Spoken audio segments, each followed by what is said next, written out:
Halo semuanya, selamat datang di podcast Ngobrol Sehat. Podcast edukasi kesehatan yang membahas berbagai isu kesehatan remaja secara santai tapi tetap informatif. Saya Afif Auji Dewantoro sebagai promotor kesehatan yang akan berbagi edukasi kesehatan bersama kalian semua. Nah, pada kali ini saya ingin menghadirkan narasumber seorang mahasiswa. Kita perkenalkan dia. Selamat bergabung Mas Didi. Halo Kak Afif ya. Eh, Kalau boleh tanya Mas Didi ini mahasiswa mana ya? Kebetulan saya sekarang lagi menempuh pendidikan di Poltekkes Kemenkes Malang Kak. Kalau untuk umur sendiri berarti Mas Didi masih tergolong remaja. Iya betul, kebetulan saya juga masih 19 tahun di tahun Nah, ini. pas banget nih Mas Didi. Jadi kan di sini saya ingin membahas tentang bahaya vape bagi remaja. Nah, menurut Mas Didi sendiri, vape itu gimana sih? Kalau menurut pandangan saya sendiri terkait vape, itu karena memang saya juga termasuk remaja yang sering aktif dan juga sering berkumpul di luar ruangan. Jadi saya tuh waktu saya nongkrong dengan teman-teman itu saya vape gitu Kak. Jadi kayak istilahnya vape sosial gitulah. Bukan yang pecandu atau yang aktif gitu. Oh, berarti Mas Didi ini nge-vape sosial berarti di tempat umum ya? Iya betul di tempat umum saja. Nah, menurut Mas Didi sendiri nih, vape atau rokok ini lebih bahaya yang mana? Kalau menurut pribadi saya sendiri, eh, menurut saya lebih keduanya memiliki resiko yang sama terhadap kesehatan. Tapi menurut saya jika memang tidak bisa diimbangi dengan olahraga itu, maka juga akan berdampak yang sama seriusnya begitu Kak.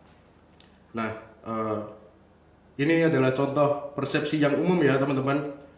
Tapi sebenarnya Mas Didi, vape dan rokok itu sama-sama berbahaya karena kan mengandung nikotin dan bahan kimia yang bisa berdampak pada kesehatan nih. Terutama bagi Mas Didi yang tubuhnya masih berkembang dan masih tergolong remaja. Nah, saya ingin edukasi sedikit nih Mas Didi sebagai promotor kesehatan. Saya ingin menjelaskan sedikit tentang vape. Vape adalah rokok elektrik yang menghasilkan uap dari cairan yang dipanaskan. Berarti kan kalau rokok itu menghasilkan asap. Nah, berbeda kasusnya dengan vape. Vape ini menghasilkan uap, bukan asap. Nah, kadang orang itu berpikir bahwa vape itu lebih baik daripada rokok. Padahal itu sama saja karena berbedanya cuma di asap, menghasilkan asap dan juga menghasilkan uap. Nah, di vape sendiri juga ada yang namanya cairannya nih. Cairan ini biasanya ada zat perasa, bahan kimia, dan lain-lainnya lah mas, yang membuat tubuh kita itu menjadi sakit. Nah, menurut Mas Dedi, apakah banyak remaja yang tahu tentang kandungan di dalam vape itu sendiri? Menurut saya itu mungkin belum banyak remaja yang aware akan kandungan yang mereka gunakan dalam vape maupun dalam rokok. Karena saya juga termasuk saya walaupun saya masih kesehatan ya, itu saya juga baru tahu terkait kandungan-kandungan yang tadi baru kakak jelaskan tadi. Jadi menurut saya itu suatu hal yang sebenarnya penting, tapi mungkin mereka tidak ingin menahu akan bahaya dari produk tersebut, hanya ingin menggunakan saja untuk kesenangan begitu Kak. Nah, Mas Didi, itulah gunanya promosi kesehatan, yaitu memberikan informasi agar kalian tuh tahu mana yang baik dan yang buruk di usia kalian. Nah, kalau misalkan yang tadi kan saya sudah jelaskan bahwa eh, di vape itu juga mengganggu ke perkembangan otak nih. Nah, kalau misalnya Mas Dedi udah tahu nih kalau dampaknya seperti itu, apakah itu mengubah pandangan Mas Dedi yang tadi berawal dari vaping jadi nggak nge-vape sama sekali? Pastinya bakal merubah sih Kak, karena tahu akan bahaya dan juga kandungan yang terdapat dalam vape itu apa aja. Tapi mungkin saya juga perlu hal yang bertahap agar bisa sampai tidak menggunakan vape tersebut begitu. Nah, benar sekali Mas Didi. Di eh, di luar dari gangguan otak tadi nih Mas Didi, saya ingin menjelaskan dampak lainnya juga nih. Dampak nikotin yang lainnya adalah juga menyebabkan ketergantungan mengganggu konsentrasi dan daya ingat, menimbulkan gangguan pernafasan, dan meningkatkan resiko penyakit jantung sejak usia muda. Karena otak remaja di sini masih berkembang sampai usia sekitar 25 tahun. Jadi sayang banget kalau Mas Didi nge-vape dan membuat otak Mas Didi sendiri itu nggak berkembang. Nah, kenapa sih banyak remaja tuh yang nge-vape nih Mas Dedi? Apakah karena tren atau karena apa? Padahal mereka tuh sebenarnya udah tahu kalau itu udah ada resikonya. Kalau menurut pendapat saya sendiri dan juga pengalaman saya sendiri itu mungkin karena lingkungan sih kak yang berpengaruh besar. Karena lingkungan, karena sering nongkrong ya biasanya para mahasiswa ini.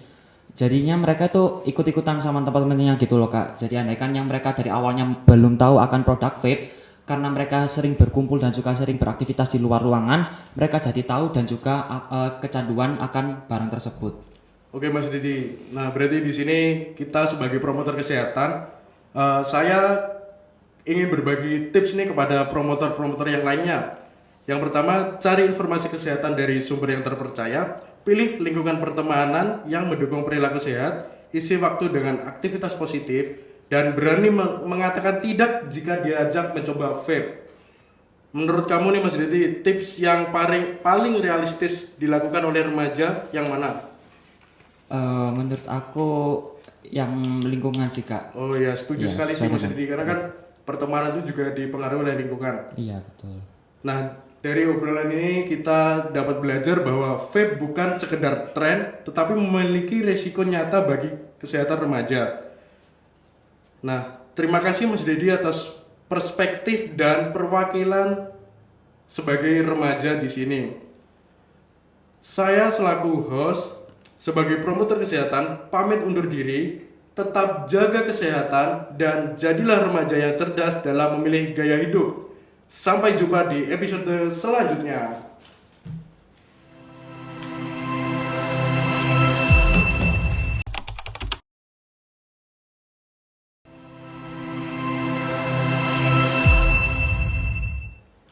Halo healthy people, kembali lagi di sesi podcast kali ini bareng aku Dedi sebagai host sekaligus sebagai promotor kesehatan yang akan membantu jalannya podcast yang kali ini. Untuk tema podcast kali ini kita akan membawa tema yang pastinya sangat relevan bagi remaja-remaja masa sekarang. Dikarenakan mungkin saat ini juga pada minggu-minggu ujian tengah semester ya, pastinya banyak sekali para remaja maupun para pelajar dan juga mahasiswa yang sedang burnout menghadapi ujian. Karena kalau kita nggak afdol ya, kalau kita nggak ngundang narasumber, tentunya kita pasti datangkan juga narasumber kita, yaitu bisa perkenalan diri dulu kak. Perkenalkan, nama saya Afif Auji Dewantoro.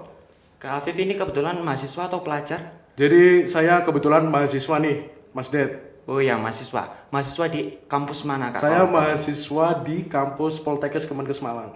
Poltekkes Kemenkes Malang. Ya. Di semester berapa saat ini kalau boleh tahu kak? Saya di semester 2. Semester 2, baru masuk kemarin ya, 2025 ya? Iya, hitungannya tergolong maba sih Mas.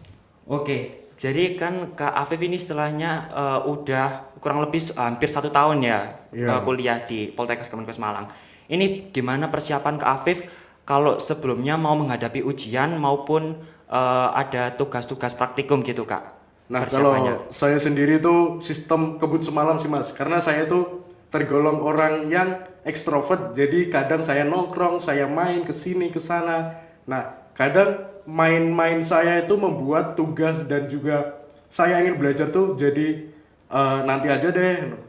Oh, jadinya sering menunda-nunda. Ya, jadinya sering Oh, ya. menunda-nunda. Oke, lalu untuk waktu Kak Afif sendiri, waktu mau ujian, waktu hari H ujiannya itu, kan tadi kakaknya suka belajarnya sistem kebut semalam ya Kak. Iya. Jadi otomatis kan materinya belum masuk 100% ke dalam otak, Iya, benar. dan kadang mungkin ada juga yang kurang paham akan materi dari yang disampaikan dosen. Itu kalau kakaknya lagi ngerjain ujian itu pernah ngeblank atau enggak? Kalau ngeblank pasti sih Mas, karena kan kebut semalam tuh nggak mungkin semuanya masuk ke otak. Nah kadang dari situ timbul rasa stres, rasa takut. Karena kalau nilai jelek nanti kan juga berpengaruh ke IPK kan. Itu Iya. Mas. Oke, jadi karena tadi Kak Afif juga sering ngeblank ya teman-teman. Jadi aku mau berikan tips juga buat teman-teman sekalian yang ada di rumah. Kalau kalian lagi ngeblank waktu menghadapi ujian, itu kalian bisa menarik nafas dan juga buang nafas. Itu buat menenangkan diri kalian agar kalian itu tidak nervous ya saat kalian mengerjakan ujian. Lalu untuk Afif juga, kalau kamu lagi panik saat lagi ujian itu bisa juga dengan mengerjakan atau memilih-milih soal yang gampang terlebih dahulu. Jadi kamu bisa kalau emang selagi soalnya itu kamu rasa kamu sulit atau tidak bisa paham, kamu bisa next dulu untuk menghindari yang namanya stres pada saat menjalani ujian tersebut. Lalu buat yang terakhir itu kamu juga bisa jangan terlalu fokus pada soal yang sulit. Jadi kalau emang kamu udah ngerasa mentok, itu kamu bisa langsung next aja ke soal-soal yang emang sekiranya kamu bisa pahami begitu ya Afif.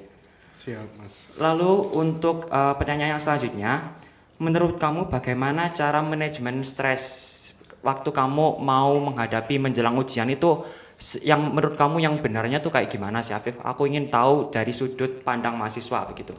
Jadi kalau mahasiswa yang benar-benar benar tuh mungkin dari habis kuliah atau habis dapat materi bla bla bla itu mereka belajar, Mas. Nah, kan beda. Kasus saya itu saya jarang banget belajar. Kalau belajar kebut semalam. Nah, menurut saya yang benar tuh kayak mereka. Jadi setiap hari itu dievaluasi, bisa ngerjain ini enggak, bisa ngerjain itu enggak. Nah, nanti pas hari ujian mereka itu enggak eh, udah tahu nih soalnya harus ngerjainnya gimana, harus anunya gimana gitu sih, Mas. Iya, intinya kalau udah diberikan materi langsung direview Iya, ulang gitu ya waktu langsung pulang direview sekolah. ulang. Jangan Iya. nyontoh seperti saya sih. Iya, itu yang tadi yang dipaparkan tadi oleh Kak Afif itu udah benar ya teman-teman. Jadi kalian itu harus menerapkan yang namanya belajar efektif daripada belajar mendadak atau sistem kebut semalam itu ya. Itu hal yang harus kalian hindari karena bisa menimbulkan stres waktu menjelang kalian ujian. Lalu buat yang kedua itu kalian juga jangan memaksakan diri karena otak itu juga perlu istirahat. Jadi kalau kamu Afif ya, kamu kan suka sistem kebut semalam, pastinya suka begadang buat belajar review-review materi yang udah dikasih dosen gitu kan. Dalam waktu yang mepet, itu kan pastinya otak kamu kan nanti lelah dan juga nanti gampang burnout. Yang dimana kamu besoknya kan harusnya ujian, itu kamu harus fokus, tapi kamu malah burnout, malah kecapean gitu istilahnya. Malah kecapean, jadinya kamu malah di hari-hari waktu kamu tampil itu malah performa kamu itu malah down gitu ya. Yang dimana itu pastinya bahkan mempengaruhi ke hasil nilai akhir juga. Lalu buat yang terakhir itu jangan lupa buat jaga pola hidup. Ya, kamu juga sering nongkrong pulang tiap malam itu juga harus dikurang-kurangi dikarenakan kamu juga sebagai mahasiswa memiliki kewajiban untuk belajar. Iya, Mas. Dan juga jadwal kuliah itu kan sudah padat, jadi kamu harus bisa memilah-milah dan juga mengatur manajemen waktu agar kamu tidak terpontal-pontal dengan jadwal kuliahmu begitu Afif. Mungkin sekian ya untuk pembicaraan kali ini.